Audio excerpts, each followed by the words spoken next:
ये संसार की रीति है, लेन और देन। लेकिन मैं अगर अहंकार दूंगा तो आप भी अहंकार लौटाएंगे, मैं प्रेम दूंगा तो आप भी प्रेम की भाषा लौटाएंगे। इसलिए अहंकार मत करना। अहंकार सब रोगों की जड़ है। रावण ने लक्ष्मण को एक सूत्र में बता दिया, अहंकार। मैंने किसी को कुछ नहीं समझा, किसी का सत्कार नहीं किया, सबको अपने से नीचे समझा, अपने तपोबल से देवताओं को अपना चाकर बना दिया। देवता मेरे घर में पानी भरते, ग्रह नक्षत्र सब मैंने उल्टे कर दिए, शनिश्चर को मैंने उल्टा लटका दिया लंका में, कुछ नहीं कर पाया। मैंने सब विध्वंस का काम किया।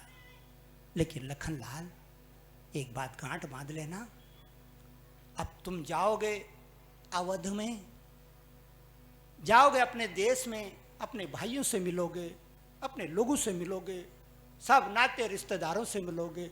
रावण की सीख याद रखना, अहंकार नहीं प्रेम बांटना, अहंकार नहीं दया बांटना, अहंकार नहीं दान करना, अहंकार नहीं अपनत्व देना, दूसरों को छोटा मत समझना, दूसरों को हीन मत समझना, दूसरों को नीच मत समझना। मेरी तरह दूसरों को मान देना, छोटा हो तो मान देना, बड़ा हो तो मान देना, प्रेम से सेवा लगाना। जितने भी दिन जिंदगानी के बचे हैं, उन जिंदगानी के दिनों को सेवा धर्म में लगा देना। पुराने लोगों ने कहा है कि सेवा धर्म परम कहनो योगिनाम अपि अगम्ये। अगर मेरे अंदर भी प्रेम होता तो आज रावण का नाश नहीं होता, आज रावण मिट्टी में ना पड़ा होता। अगर मैं भगवान से बैर नहीं करता, भगवान से बैर नहीं ठानता, भगवान से प्रेम करता, उनका आदर करता, उनका सत्कार करता, लेकिन पापी रावण ने अपनी आत्मा को ही धोखे में रखा। आत्मा का देवता राम है, मैंने अपनी आत्मा को अंधेरे में रखा। सब कुछ मिल गया, तंत्र विद्या से सब कुछ मिला, ना मिला आत्मा का ज्ञान। अगर मिला होता तो आत्मा परमात्मा का रूप है। इस धरती पर मैं बैर नहीं ठानता, बैर नहीं ठानता अपने ही राम से।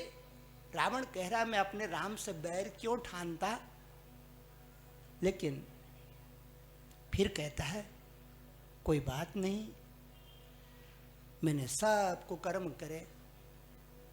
सीता हरना तो एक बहाना था, सीता हरना तो एक बहाना था, मुझे राम दर से पाना था।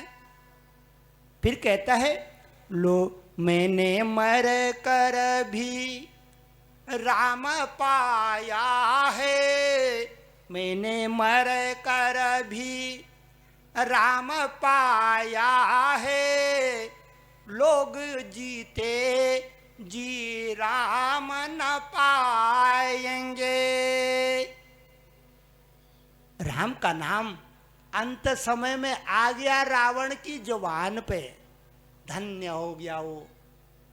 जब अंत समय में राम का नाम लिया तो राम का नाम लेते ही चला गया बैकुंठ में वो राजा रावण।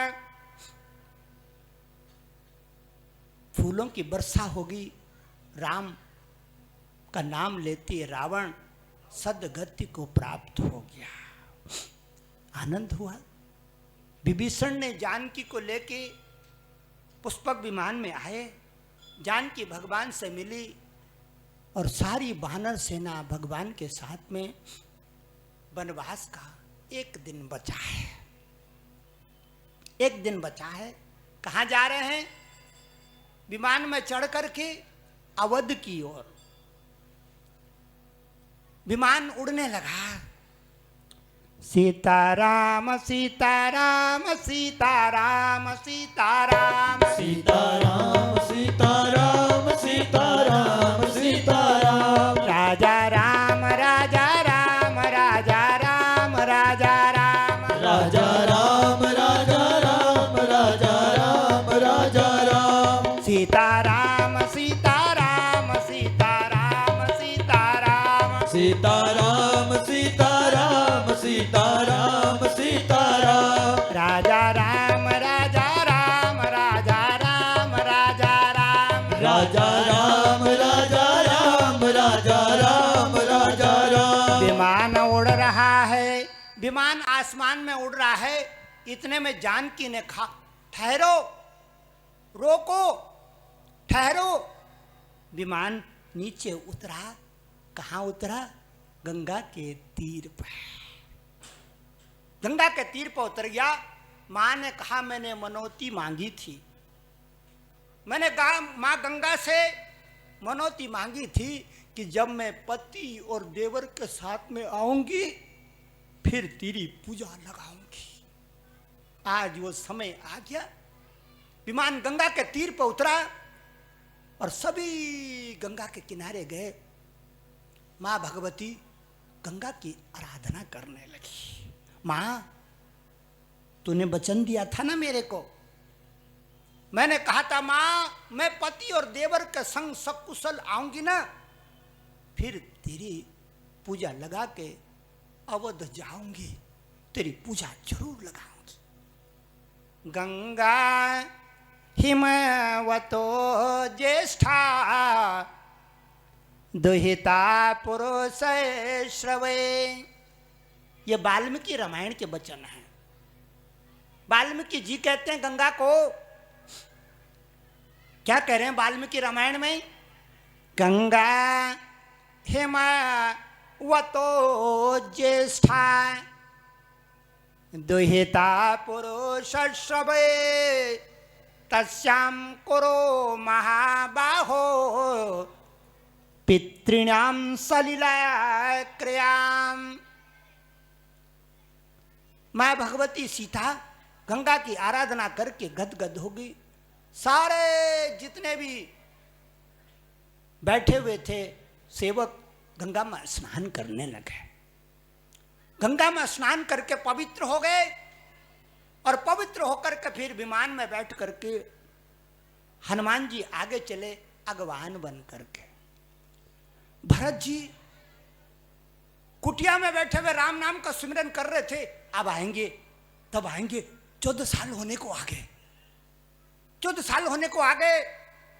अब आएंगे, तब आएंगे। आज का दिन बचा है। आज का दिन बचा है। 14 साल पूर्ण होने में आने वाले होंगे। किस रास्ते आएंगे? कोई समाचार नहीं है, कोई बात नहीं है। इतने में हनुमान जी प्रकट गए भरत की कुटिया में।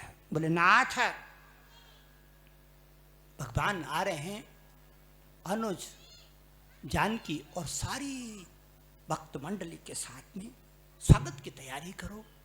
भरत जी भगत हैं। भरत जी क्या हैं? भगत हैं। भगत को इतना बता दो कि भगवान आ रहा है, उसके लिए त्योहार हो जाता है, उसके लिए मेला हो जाता है, उसके लिए ठेला हो जाता है। भरत जी नाचने लगे, मेरे भगवान आ रहे हैं। स्वागत की तैयारी करने लगे, थाल सजाने लगे, दीपक जलाने लगे, फूल मालाएं मंगाने लगे, जय जयकार करने लगे, ब्राह्मणों को बुलाने लगे स्वस्ति वाचन के लिए। गुरु जी को आदेश कर दिया, गुरु जी आने लगे। सारी नगरी सज धज के तैयार है भगवान के स्वागत करने के लिए। जैसे ही आए भगवान, जय जयकार। विमान उतरा अवध में, जय जयकार होने लगी। लोग खुशियां मनाने लगे, फूल छोड़ने लगे, इत्र गुलाल का छिड़काव करने लगे, झंडे चलाने लगे, ढोल नगाड़े मजीरा बजने लगे, शंख बजने लगा, जय जयकार होगी। बड़े प्रेम से भगवान का वनवास पूर्ण हुआ। भरत ने कहा गुरुजी को, गुरुजी खबरदार, पिछली बार आपने कहा था कि कल राम का राज तिलक होएगा, इतने में उपद्रव हो गया। वशिष्ठ ऋषि कहता है अब मैं ये गलती नहीं करूंगा, अब मैं ये गलती दोहराऊंगा नहीं। काल करे सो अब करे, अब मैं ये गलती कतई नहीं करूंगा। मैं कल मुहूर्त नहीं रखूंगा, मैं मुहूर्त आज ही रखूंगा और अभी रखूंगा। भरोसा नहीं है समय का, भरोसा नहीं है जीवन का। वशिष्ठ ऋषि ने थाल मंगाया और सारे देवता ऋषि मुनि खड़े हैं।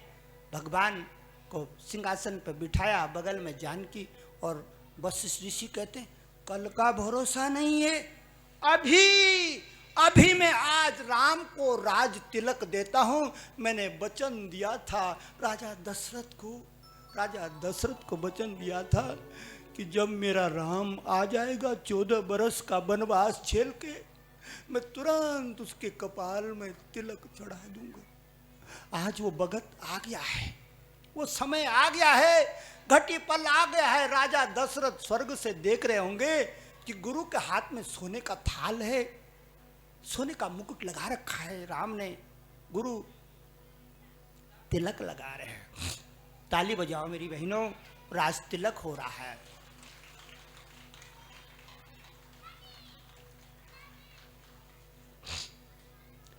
प्रथम तिलक वशिष्ठ मुनि कीना, प्रथम तिलक वशिष्ठ मुनि कीना, प्रथम तिलक वशिष्ठ मुनि कीना, प्रथम तिलक वशिष्ठ मुनि कीना, प्रथम तिलक वशिष्ठ मुनि कीना, प्रथम तिलक वशिष्ठ मुनि कीना, पुण्य सब विप्रन आयुष दिएना, सब विप्रन आयुष दीना, पुण्य सब विप्रन आयुष दिएना, मुनि सब विप्रन आयुष दीना,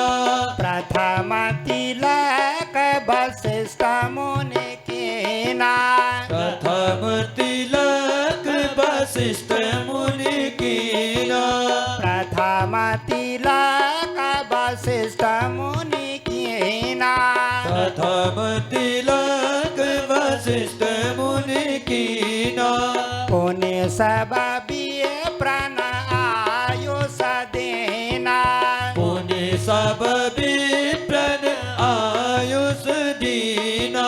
अरे घंटा बजा घड़ियाल बजा और स्वर्ग के फूल बिखरने लगे।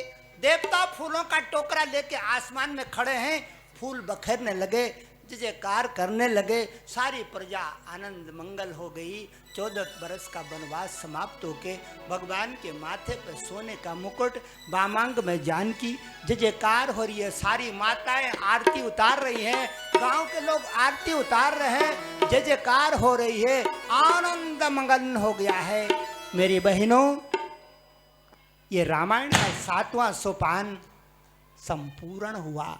आपने बड़े प्रेम से, बड़े भक्तिभाव से 7 दिन यहाँ पे हमारी बहनें आई और 7 दिन तक भगवान राम की लीला को श्रवण करती रही, कथन को सुनती रही, अपना भाग मनाती रही, अपने भाग्य को ऊंचा करती रही। आप सबके अंदर बैठे हुए उस राम जानकी को मेरा प्रणाम है। 3 बार पाप निवारण मंत्र का उच्चारण करेंगे। पहले मैं बोलूँगा, फिर आपको बोलना है। उसके बाद राज तिलक की आरती होगी। श्री रामचंद्र कृपालु भज मन हरण भव भय दारुणम।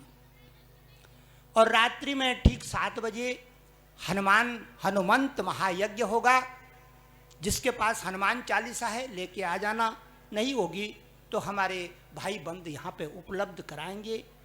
हनुमान चालीसा का अद्भुत दिव्य गायन होगा, गाजे बाजे के साथ में हवन यज्ञ होगा, अग्नि की पूजा होगी, प्राचीन विधि से हवन किया जाएगा। इसलिए जरूर आना अपने भाग्य को मनाने के लिए, खोलने के लिए। रात्रि 7 बजे यहाँ पे जरूर आना, जय जयकार करना, अपने पितरों को मनाना, देवताओं को मनाना। ऐसे यज्ञ बार बार नहीं होते बिटिया, इसलिए समय बड़ा बलवान है, चूकना नहीं चाहिए। समय की कीमत जाननी चाहिए। समय भगवान का रूप है इस धरती पर। 3 बार पाप निवारण मंत्र का उच्चारण करेंगे। ओम हरिये नारायणाय नमः नमः। ओम हरिये नारायणाय नमो नमः। ओम हरिये नारायणाय नमः नमः। ओम हरिये नारायणाय नमो नमः। ओम हरिये नारायणाय नमः नमः। ओम हरिये नारायणाय नमो नमः। जय हो। गंगा नहा गए। और जिन माताओं को शिव पुराण में रुचि होगी, कल 1 बजे से 4 बजे तक उल्धन में शिव महापुराण 7 तारीख तक चलेगा, 8 को भंडारा हो जाएगा। और एक बात का और ध्यान रख लेना, अभी मेरे को याद आया था। अब हमारे भाई आदरणीय श्री किशोर राणा जी 2 शब्द बोलेंगे। इसके बाद में आरती होएगी। आरती के बाद में हमारे भाई बंद यहाँ से भजन गाएंगे। सब माताओं से प्रार्थना है, बहनों से निवेदन है कि जब भजन होएगा आरती के बाद में, तो नृत्य जरूर करना। नृत्य करने से हमारी शक्तियाँ बढ़ती हैं, परमात्मा आशीर्वाद करता है। इसलिए शर्माना नहीं, चूकना नहीं, नृत्य करना चाहिए। ये जीवन का मेला है, जीवन का ठेला है।